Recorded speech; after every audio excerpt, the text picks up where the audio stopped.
Sonic the Hedgehog had a rough transition into 3D. Right, hello there person watching this video, my name's The Beak, and now I have a confession to make. I am a massive Sonic the Hedgehog fan. I have been ever since I was a child. I've played countless games, official and unofficial. I listen to the music daily. I've read a bunch of the comics on my TikTok. Bro, when I was younger, we had to do this project in class where we wrote down our role models. Do you want to know who I wrote down? Like, no joke. Do you want to know who I wrote down? Tell me! Tell me who you wrote down! Fine. Sonic the Hedgehog. Thing is though, person watching this video, sure, while I am a massive Sonic the Hedgehog fan, actually saying you're a Sonic fan on the internet,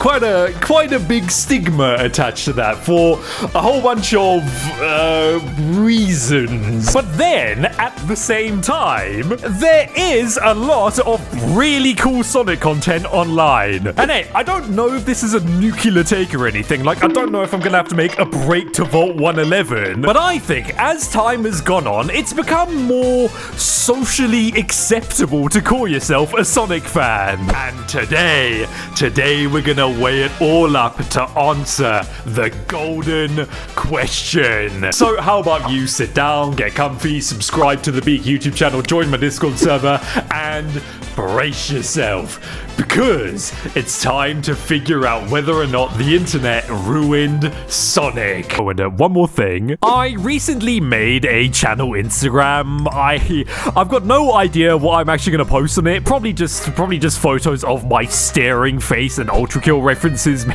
Maybe both at the same time. But go follow it. Please go follow it. I crave the validation of seeing numbers increasing on the internet. Right, going into this section, I think I should start with a hot take. Sonic and the Black Knight is a top 3 Sonic game, and I'm tired of pretending it isn't. And now that I have that off my chest, sure, look, it's all good and all me standing here and like soy jacking over Sonic the Hedgehog, like, oh wow, look, it's Sonic the Hedgehog. I love Sonic the Hedgehog. I've got an original copy of Sonic Chronicles and the Dark Brotherhood for the Nintendo DS lying somewhere around my room. That was very hard to say. It is true that some people watching this video may not be as terminally online as me and you, and they don't know the lore. So, Sonic Maurice the Hedgehog. Huh? Who is he? Well, I think it's time we link the mainframe, hop in the teleporter, and travel all the way back to here. 1990. Yes, 1990. A year where some stuff happened. I don't know, I wasn't born back then. Editor, put some stuff on screen that happened in 1990.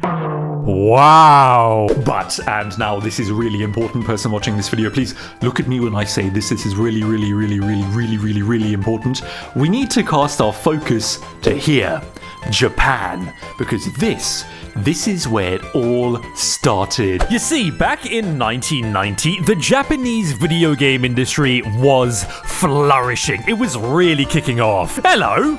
We're called Sega, and we've got our own console coming out, the Sega Genesis, and we want our own piece of the pie. But Sega... Hello, boss. I have a problem. We don't have any flagship series or flagship mascots. How can we compete with the fat Italian plumber if we don't have our own fat Italian plumber? Enter Naoto Oshima and Yuji Naka, the artist and programmer for this blue creature. Apparently, he's called Sonic, and he's a rabbit. Hang on, a rabbit? I mean, that really doesn't look the best. Sonic, and he's a hedgehog. Sonic was the brainchild of Oshima and Naka working together during a 1991 internal help us make a flagship game contest within Sega. The idea of this internal contest was to create a game that showcased the power of the Genesis. And it was from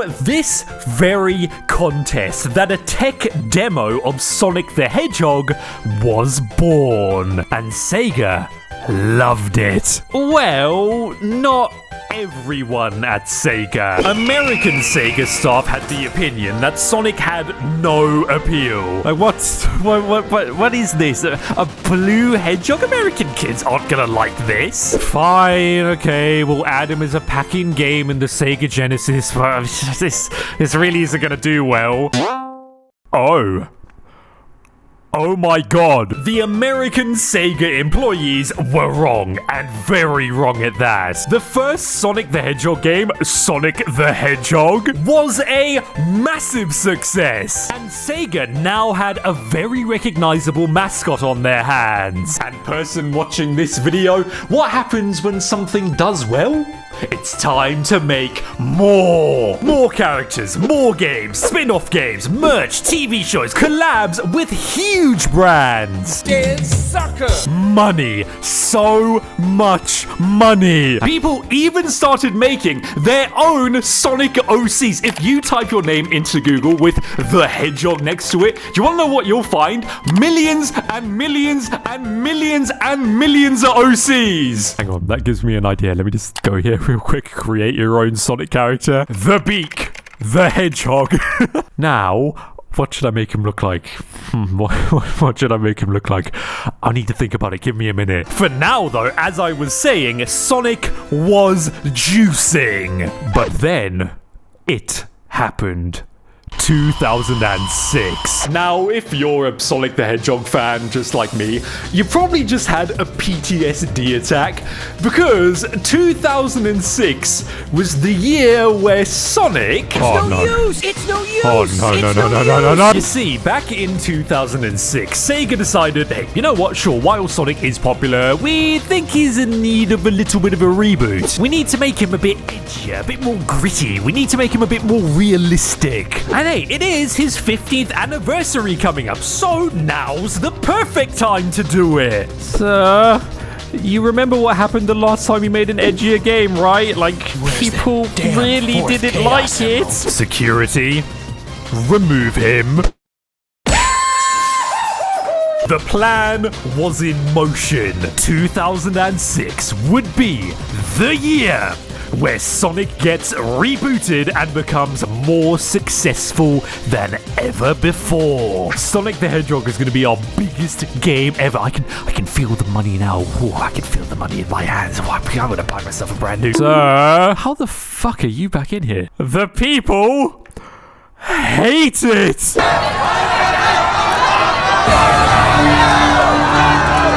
Yeah, to say that Sonic 06, which is the name given to this game because it's a Sonic game released in 2006, to say that it was a dumpster fire is probably one of the biggest understatements ever uttered in human history. There's no way around it. This game was broken. Like, it didn't work. Like at all. This woman also kisses Sonic on the mouth. Why this game was so bad? Development hell.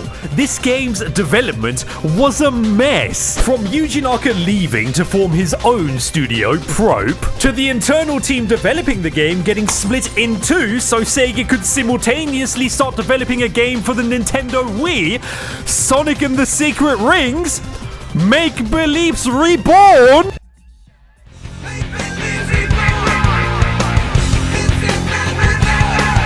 This game was a certified mess. The soundtrack is amazing, but a mess nonetheless. And in the years that followed, Sonic 06 kinda destroyed a lot of people's faith in Sega. Sure, good games like Sonic Unleashed and Sonic Rush Adventure and all the Sonic Mario Olympic Games and Sonic Generations and Sonic and the Black Knight were released. But for every good game, you had the memories of Sonic 06 sticking in people's minds, which fueled the stigma that Sonic is bad and cringe. And games like Sonic Chronicles The Dark Brotherhood. This game ended on a cliffhanger, by the way. Sega, this game came out in 2008. It's 2025 now. Where's my Sonic Chronicles sequel? Where where is it? But where things got really, really bad was with Sonic Boom Rise of Lyric. This game was horrible, and it's segmented in people's minds that Sonic has been terrible for years. The glory days are over. Green Hill has fallen. Millions must... Oh, I'm getting a call. Hello? Oh, it's Sega. New Sonic? You're calling it Sonic Mania? Okay, well, I guess I'll have a look. We are so back. I think for a lot of people, especially previous Sonic fans, Sonic Mania really helped them start to regain a little bit of trust in Sega. Trust that was once again wavered with Sonic Forces being released around the same time. This guy is faster than Sonic! But if Sega can greenlight a Sonic Mania, it shows they have the ability to publish good Sonic. And a few years later, oh look, a Sonic movie trailer. Cool, I'll have a... Huh? What the fuck? Why? Why does it suck so much to be a fan of this fucking franchise? Why? Why? Okay, thank God. They're delaying the movie and redesigning him. Thank you. Thank you. And was this redesign and movie any good? Oh, yeah. Oh yeah, besides Sonic flossing. Another W. And on a reel, I reckon, helped on by Sonic Mania. This is the moment right here where public opinion surrounding Sonic the Hedgehog started to shift towards a positive light. Because in the years that followed the first Sonic movie, it seemed like there was more general excitement surrounding Sonic. People were excited for the Sonic Colors remake. It was quite controversial on release, but this excitement persisted. The sequel to the Sonic movie came out, Sonic the Hedgehog 2, and it was another banger. Even better than the first one, in my opinion. And then Sonic Frontiers came out.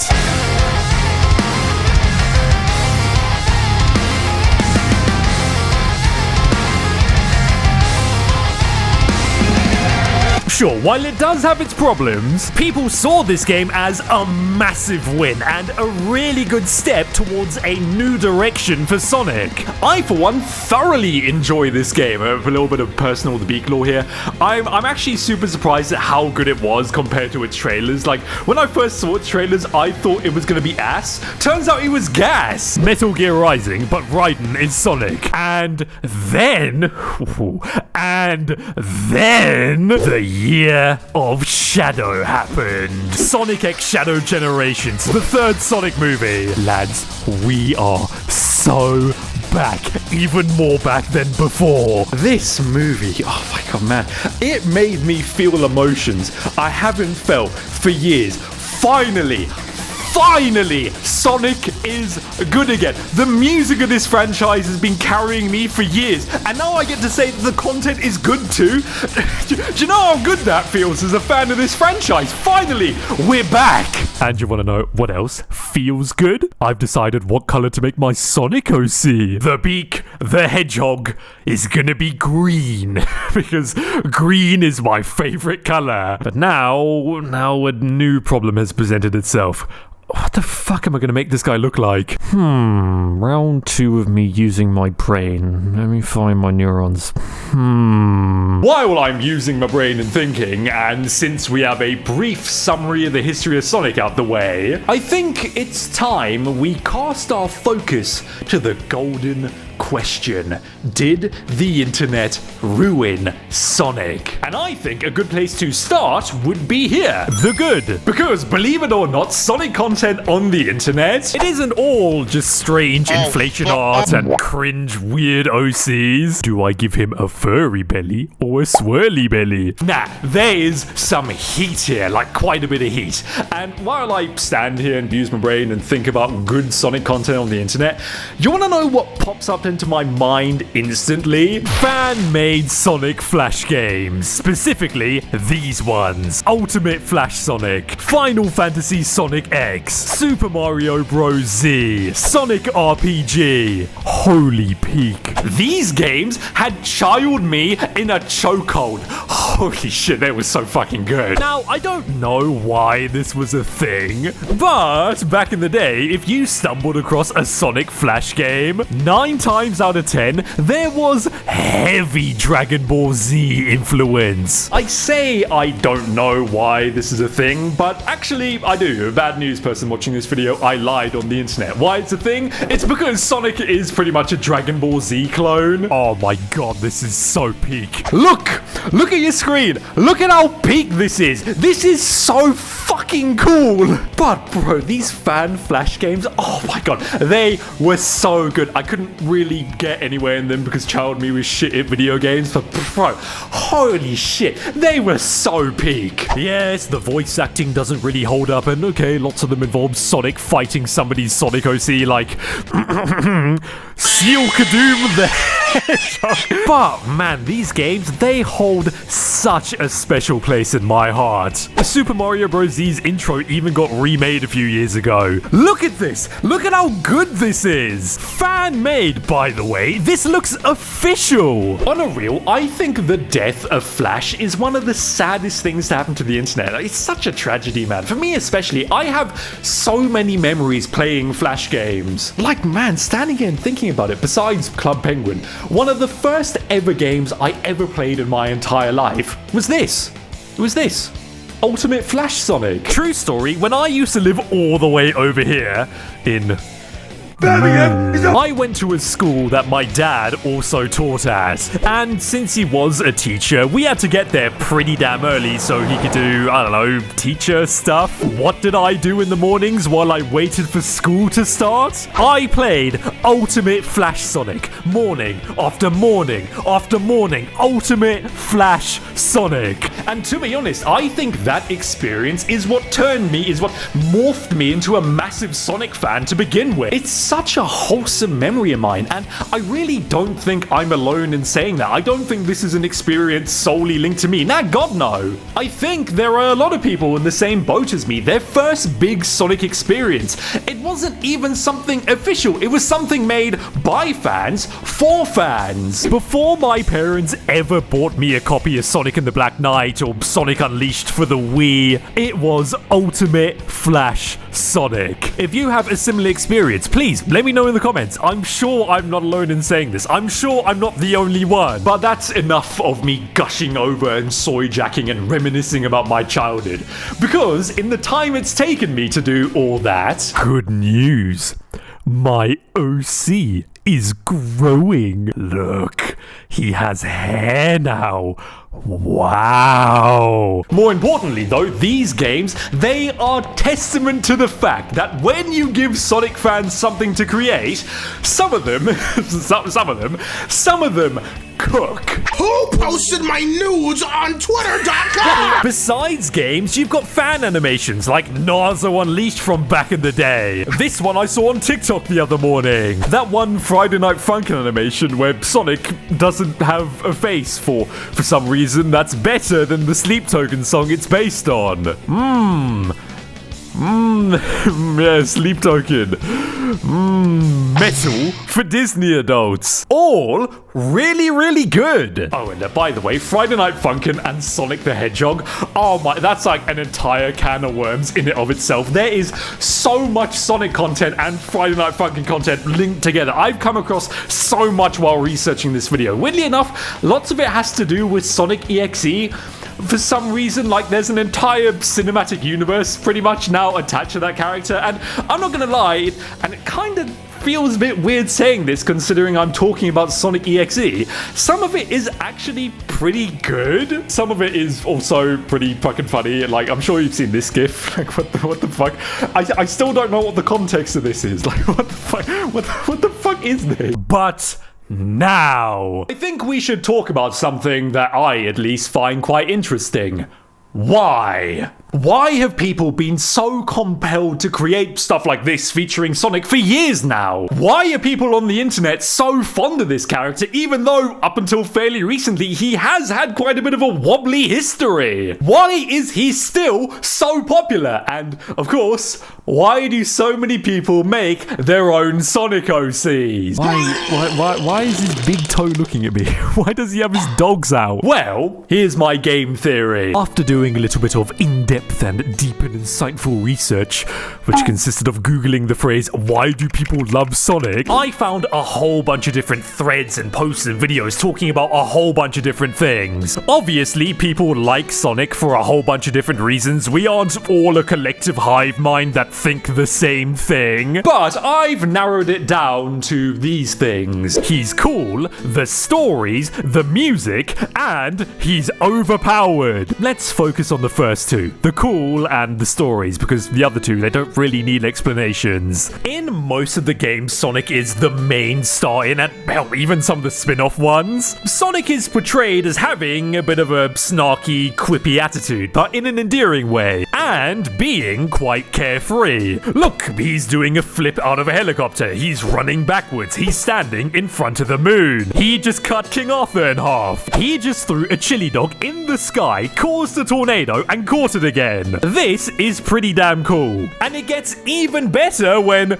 oh no, there's an evil Lovecraftian creature threatening the world. This is awesome. Proper hell yeah core type stuff. Speaking from my experience, the Sonic stories that have stuck in my brain the most complement these characteristics the best. Once again, talking about Sonic and the Black Knight, I genuinely love this game. And a large part of that is A, how Sonic is portrayed, B, how the story complements Sonic's portrayal, and C, how cool everything looks. Like, look at this. This is really cool. This was the best thing child me had ever seen. This and Call of Duty Black Ops, my Roman empires. But this still doesn't answer the question of why Sonic is still so popular, because weirdly enough, I actually think it's quite insane that he still is. The games are wildly inconsistent. The lore is a mess. He kissed a human woman. And yet, Sonic, he never went away. I think it's because Sonic, he's transcended Sega. He now belongs to the internet. Here's what I mean. Besides furries, because there are so many ways Sonic has been portrayed in media over the years, classic, more edgy, Saturday night cartoon, being tall, there isn't one set version of him. He's a blank canvas that people can remix and add their own spin on again and again and again. And they have done and still do. Fan games, animations, creepypasta, OCs. Sonic and this entire universe is fan culture fuel. Want to make a meme of it? Go ahead. Want him to be analog horror? Okay, you can do that. The possibilities are endless. He said it! He said it! The only limit is your creativity. And all of this, it all lends credence to, no, actually, the internet didn't ruin Sonic, because without the internet, we never would have gotten stuff like this. It's thanks to the internet that all this stuff exists. And speaking of creativity, here's how my OC's going. But now that we've spoken about the origins and evolution, now that we've spoken about the good side of Sonic content on the internet, it's time for the moment that we've all been waiting for. It's time to talk about the bad. Right, where to begin? Okay, to get the obvious out of the way, Mr. President, there are weirdos in the Sonic community. You probably paused your Chris Chan documentary to be here. Like, true story, the other day when I was researching stuff for my creepypasta video, I went down a little bit of a Sonic.exe rabbit hole. Apparently, the creator of Sonic.exe he's a part of this club. And another thing, the amount of, to put it really lightly, strange, just weird content being made involving Sonic and Sonic characters. It's just absolutely diabolical. Obviously, you got pictures of Sonic with no shoes on. But then you got Sonic giving birth, shipping, weird webcomics, comic dub YouTube videos, things that I can't even mention in this video because Jesus Christ if I did. Oh, I just got a Discord message from my editor. I quit. Okay, 1 second, I just need to deal with this quickly. You can look at the current state of my OC while you wait. Look, I gave him wings. Wow, wings.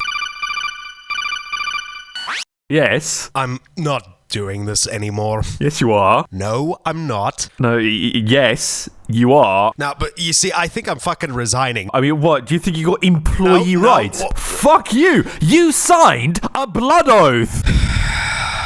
Fine.